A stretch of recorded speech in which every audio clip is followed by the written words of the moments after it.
At the top tonight, some relief for drivers in Corpus Christi as the mud bridge on Yorktown Boulevard is officially open once again. The bridge closed back in December after a sinkhole below it was reported to city officials. And today's reopening marks the completion of 2 of the 3 phases. Our Brandon Schaff is standing by live from the mud bridge with our top story tonight. Hey there, Brandon. Hey, good evening, Leslie and Mike. Today, a day that many have been looking forward to ever since this mud bridge went out back in December. And this morning, city officials giving an update on efforts to repair the bridge and also informing the public about what's coming up next. We fixed that sinkhole that occurred. The bridge is now rideable and travelable, and it will be available for the next many years until the new bridge that's scheduled to be here is built. Friday was the 17th press conference the city of Corpus Christi held to update the public on mud bridge repairs.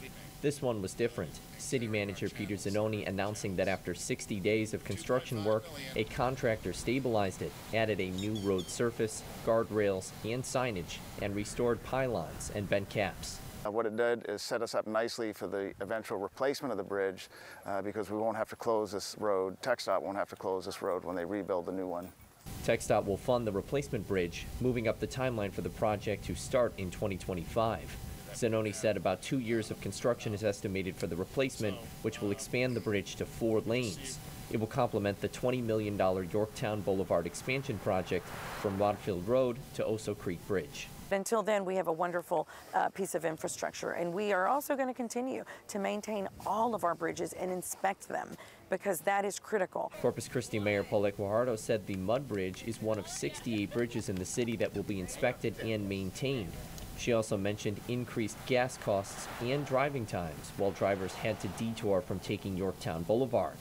That's something City Council member Dan Suckley, who lives nearby, was directly affected by. Instead of being a 5-minute drive, it was a 20-minute drive. So I understood completely the folks that use this bridge every day, and then to have it taken away, it was a hardship. Longtime Flour Bluff resident and Flour Bluff ISD Board of Trustees President Shirley Thornton said the bridge reopening will help traffic flow on school days and during emergencies. It's just nice to be connected again before we hit the storm season.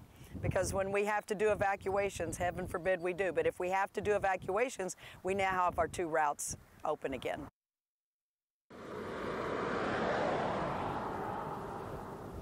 And it's been interesting to see, too, even since this morning when all of this was still closed off while they were kind of unveiling and reopening everything officially. Well, now you can see all these cars going back and forth as if nothing had ever happened, although this roadway certainly looks a lot better than it did before with the new pavement on it and all of the improvements that have come to the bridge. Zanoni also saying that experts told him that if none of these repair efforts had been made to the bridge recently, that they actually would have had to wind up closing it anyway when TxDOT will be replacing this bridge completely coming up in just a few years. But for now, out here at the Yorktown Mud Bridge, Brandon Schaff, 3 News.